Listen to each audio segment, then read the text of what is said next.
Hi, நான் விக்னேஷ். இது finding வெற்றி யூடியூப் சேனல். இதை நான் எதிர்பார்க்கல. 4 நாளில் குரூப் 2 ப்ரிப்ரேஷன் நக்கிட்டு போயிடுன்னு நான் எதிர்பார்க்கல. என்ன பாக்குற? துப்புறானேனா உன்ன மூஞ்சில வேற யாரும் துப்ப விடாது பாரு. அதான் நான் துப்புறேன். தோத்துக்கிட்டே இருக்கீடா. 4 நாள் நல்லா தான் படிச்சுட்டு இருந்தேன். பட் ஃபேக்ட் என்னன்னா, நம்ம ஃப்ரீயாக வெற்றியாக இருக்கும்போது நமக்கு எந்த பிரச்சனையுமே இருக்காது. நம்மளை நோக்கி எந்த பிரச்சனையும் இல்லாமல் நம்ம ஃப்ரீயாக இருப்போம்.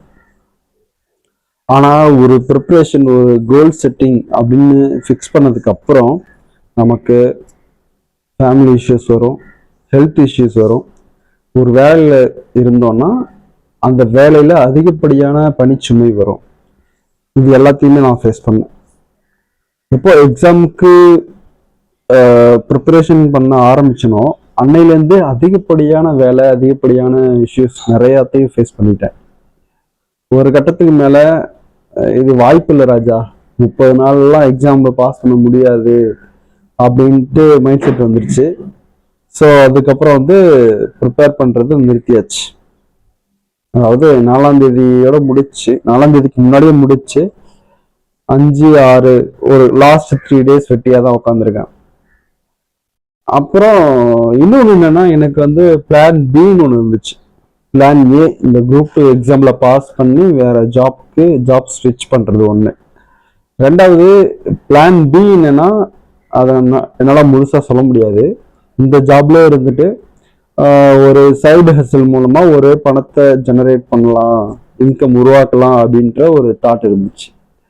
ஸோ அந்த பிளான் பி இருந்ததுனாலையும் நிறைய பிரச்சனைகளை ஃபேஸ் பண்ணதுனாலையும் என்னால் கான்சென்ட்ரேஷன் பண்ணி ப்ரிப்பேர் பண்ண முடியல.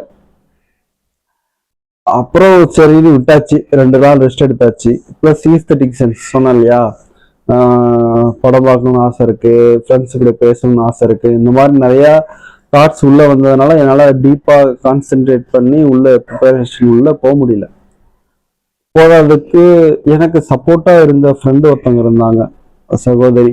அவங்களும் அந்த சப்போர்ட் போயிடுச்சுன்னா அவங்களுக்கும் பணிச்சுமை. அவங்க இருந்தாங்கன்னா அவங்க என்ன படிச்சிங்களான்னா, இது படிச்சிங்களா அப்படின்னு கேட்டுட்டு இருப்பாங்க. பட் அவங்களும் இப்போ இல்லை, அவங்களும் டியூட்டி ரிலேட்டடாக அவங்களும் செப்பரேட் ஆகிட்டாங்க. ஸோ என்னால் கண்டினியூஸாக படிக்க முடியல. இந்த அனுபவத்தின் மூலமாக எனக்கு தெரிஞ்சுக்கிட்ட ஒரு விஷயம், ஒரு டியூட்டியில் இருந்துட்டு ஃபேமிலியை பார்த்துக்கிட்டு நிறைய இஷ்யூஸை ஃபேஸ் பண்ணிட்டு படித்து ரேங்க் ஆகி வேலை வாங்குறவங்கலாம் ஒரு சல்யூட். அதெல்லாம் மிகப்பெரிய விஷயம், சாதாரண விஷயமே கிடையாது. ஸோ அவங்களுக்கு நான் வாழ்த்துக்கள் சொல்கிறேன்.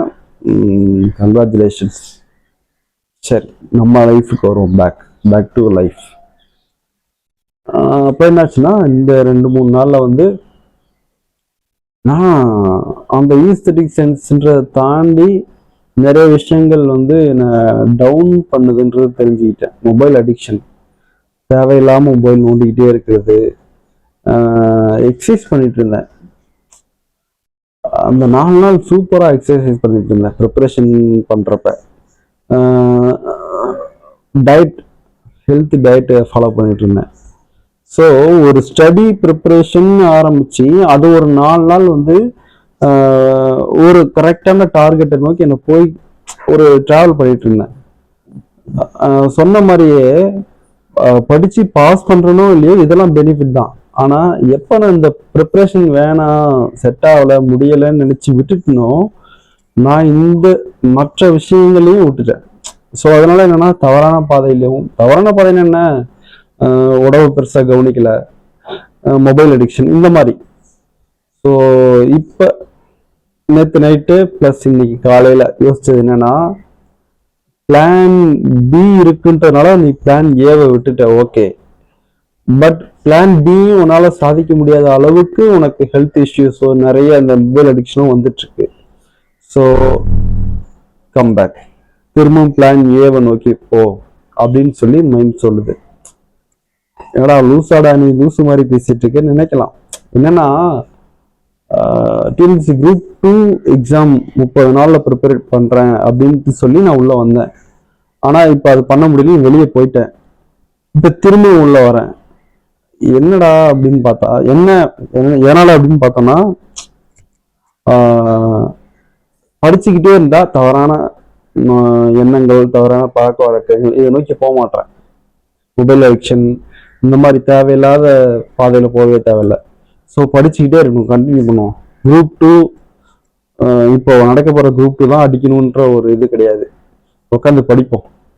படிக்கிறது ஒரு நல்ல ஹேபிட். ப்ரிப்பரேஷன் பண்ணுவோம். அதான் அகைன் கம்பேக், வேற ஒன்றும் இல்லை. அப்புறம் பிளான் பியை செயல்படுத்துறதுக்கு பிளான் ஏ நான் அடிச்சிட்டேன்னா பிளான் பியை பக்கவா செஞ்சிடலாம். ஸோ அதனால பிளான் ஏ ஆகிய இந்த குரூப் 2 எக்ஸாம் அல்லது டிஎன்பிஎஸ்சி அடுத்த வர எக்ஸாம் அதுக்கு ப்ரிப்பேர் பண்ணிக்கிட்டே இருக்கலாம் அப்படின்னு சொல்லி ஐடியா. ஸோ திரும்பவும் கண்டினியூ பண்ணணும், திரும்பவும் படிக்கணும், எல்லாமே ரீஸ்டார்ட் பண்ணணும். No issues. இப்போ என்னன்னா எனக்கு இப்போ ஒரு ரிலீஃப் இருக்குன்னா ஸ்ட்ரெஸ் கிடையாது. 30 நாள் நீ அடிச்சே ஆகணுன்ற ஸ்ட்ரெஸ் கிடையாது. உன்னால முடிஞ்ச அளவுக்கு எல்லாத்தையுமே படி. பிளான் பி அந்த இன்னொரு சைடு ஹசலும் பண்ணிக்கிட்டே இரு அப்படின்ற ஐடியா வந்துருச்சு. ஸோ இப்போ வந்து என்னன்னா அந்த பீஸ்ட் மோட்லாம் கிடையாது, 30 நாள் டெட்லைனும் கிடையாது. ஆனா வந்து கண்டினியூட்டி, கன்சிஸ்டன்சி வந்து இதுக்கப்புறம் ஒவ்வொரு நாளும் கன்சிஸ்டன்சி கொடுத்து படிச்சுக்கிட்டே இருக்கணும். இன்க்ளூடிங் லைப்ரரியிலேருந்து எடுத்துட்டு வந்த புக்கு. ஸோ ஆல்ரெடி வீட்டில் இருக்கிற ஜென்ரல் புக்ஸ் எல்லாத்தையுமே படிக்கலாம். முதல்ல இருந்த மாதிரி டீப்பஸ்டாக இதில் உள்ள இறங்கலை. அதே நேரம் இதை விட்டு வெளியவும் போகாமல் திரும்பவும் நான் உள்ளே ட்ராவல் பண்ணணும்னு ஆசைப்பட்றேன். ஸோ அதை தான் இதுக்கப்புறம் கண்டினியூ பண்ண போகிறேன். ஒவ்வொரு நாளும் ஏதாவது ஒரு புக் படித்து அந்த புக்கை பற்றின புக் ரிவ்யூலாம் போடலாம் அப்படின்னு ஒரு ஐடியா வந்திருக்கு.